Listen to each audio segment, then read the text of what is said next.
Welcome back to Military Tensions News. U.S. military equipments flood the ports of Philippines.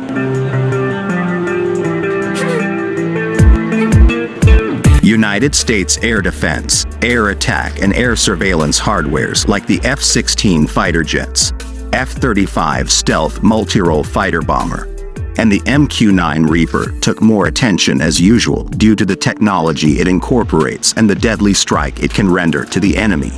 Military hardwares arrived via military cargo planes, military sea vessel and other air assets came by itself direct from other U.S. military bases in proximity to the region.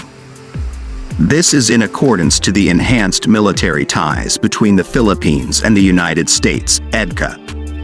F-35 stealth multi-role jets is the latest in the United States armaments to be deployed in the Philippines.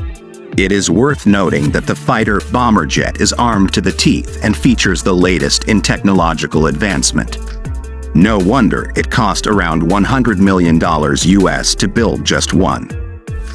The MQ-9 Reaper, on the other hand, can carry the latest and most sophisticated munition, roam the enemy skies and do surveillance mission, and then use the munition on board whenever necessary. Thanks to the GPS guidance and remotely piloted feature. The General Atomics MQ-9 Reaper, sometimes called Predator B, is an unmanned aerial vehicle, UAV, capable of remotely controlled or autonomous flight operations, developed by General Atomics Aeronautical Systems, primarily for the United States Air Force. The MQ-9 and other UAVs are referred to as remotely piloted vehicles, aircraft by the U.S. Air Force to indicate ground control by humans. MQ-9 Reaper is the first hunter-killer UAV designed for long-endurance, high-altitude surveillance. The MQ-9 is a larger, heavier, more capable aircraft than the earlier General Atomics MQ-1 Predator and can be controlled by the same ground systems. The Reaper has a 950 shaft horsepower, 712 kilowatts, turboprop engine, compared to the Predator's 115 horsepower, 86 kilowatts, piston engine. The greater power allows the Reaper to carry 15 times more ordnance payload and cruise at about 3 times the speed of the MQ-1. The aircraft is monitored and controlled by aircrew in the Ground Control Station, GCS, including weapons employment. In 2008, the New York Air National Guard 174th Attack Wing began the transition from F-16 piloted fighters to MQ-9A Reapers, becoming the first fighter unit to convert entirely to unmanned combat aerial vehicle use. In March 2011, the U.S. Air Force was training more pilots for advanced unmanned aerial vehicles than for any other single weapons system.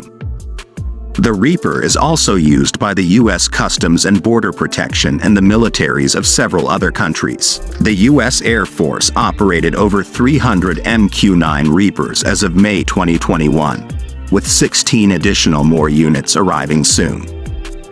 Several MQ-9 aircraft had been retrofitted with equipment upgrades to improve performance in high-end combat situations, and all new MQ-9s would have those upgrades. 2035 is the projected end of the service life of the MQ-9 fleet. In 2006, Chief of Staff of the United States Air Force General T. Michael Mosley said, "We've moved from using UAVs primarily in intelligence, surveillance, and reconnaissance roles before Operation Iraqi Freedom, to a true hunter-killer role with the Reaper."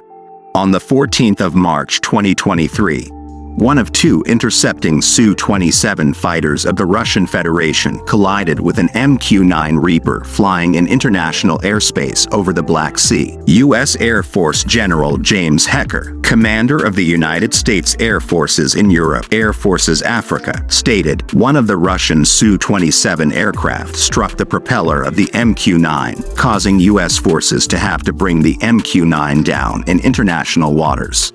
Several times before the collision, the Su-27s dumped fuel on and flew in front of the MQ-9 in a reckless, environmentally unsound and unprofessional manner. This incident demonstrates a lack of competence in addition to being unsafe and unprofessional. Russia says it will attempt to retrieve the drone. The U.S. government claimed that it was prepared for such an outcome. John Kirby, National Security Council Coordinator for Strategic Communications, said that their ability to exploit useful intelligence will be highly minimized, while the U.S. Chairman of the Joint Chiefs of Staff, General Mark A. Milley, said that there were mitigating measures to ensure that Russia obtained no access to valuable tech. He also confirmed that the U.S. would look for the drone as well. However, the water in which it crashed was 4,000 to 5,000 feet deep. Brigadier General Pat Ryder claimed that drone was unflyable and uncontrollable, and it likely damaged the Su-27 during the collision. The U.S. has since released footage over the Black Sea. The average unit cost of an MQ-9 is estimated at $28 million in 2021. Meanwhile, U.S. President Joe Biden has said he wants to establish stronger ties with the Philippines under the new administration following rocky times in the Duterte years. Since President Ferdinand Bongbong Marcos Jr. took office, multiple high-ranking U.S. officials, including U.S. Vice President Kamala Harris, have visited the Philippines to reaffirm Washington's commitment to its treaty partner and former colony. The Balikatan exercises, which is ongoing this year between the Philippines and United States and Australia, has displayed the whole-of-alliance approach in exploring combat and defense practices. This year's exercises has staged war games in parts of northern Luzon and west of Palawan, and participated by 17,680 military personnel from the United States and from the Armed Forces of the Philippines and from the Australian forces. Philippine officials noted the use of the Philippines' rotational military sites under the Enhanced Defense Cooperation Agreement and the simulation of naval warfare, with some simulated Chinese adversaries as targets. This means this year's exercises are mostly expected to prepare the country to defend its territorial waters amid increasing territorial disputes with China, which claims most of the islands and atolls, even those clearly within the Philippine territory, as stated in UNCLOS and certified by the Hague Tribunal ruling, and to be able to stand up by itself in case further incursions by the Chinese and Vietnamese vessels is attempted again inside the Philippines Exclusive Economic Zone or 200 nautical mile from the Philippines shore. Former President Rodrigo Duterte's independent foreign policy saw warmer ties with China and a declared separation from the United States, both in the military and economics. Duterte also threatened to scrap the Visiting Forces Agreement, which allows the joint exercises in the Philippines. He later rescinded the order to terminate the agreement, citing U.S. assistance during the pandemic. Representatives from other allied nations like Japan, Israel, and the UK, and many more are invited to witness and spectate the military drills. With the large contingent joining this year's exercises, this could provide enhancement opportunity and sharing of ideas for all countries observing the Balikatan.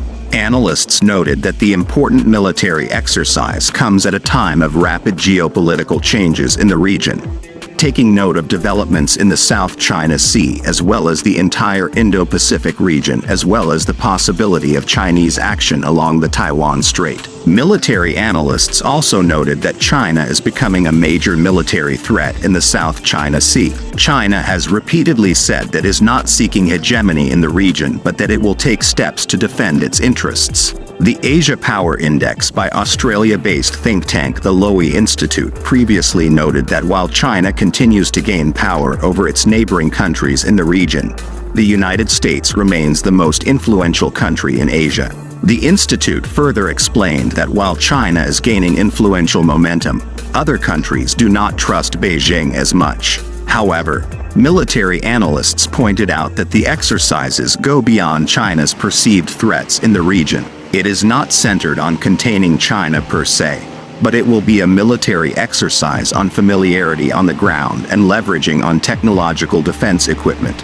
military analyst said, noting that it is the Philippines Armed Forces' chance to show its biggest venture of transformation from internal security operations to territorial defense operation. The exercise is scheduled to end this April 28th, but the U.S. military equipments will likely remain and will be distributed to all the EDCA participating Philippine military bases.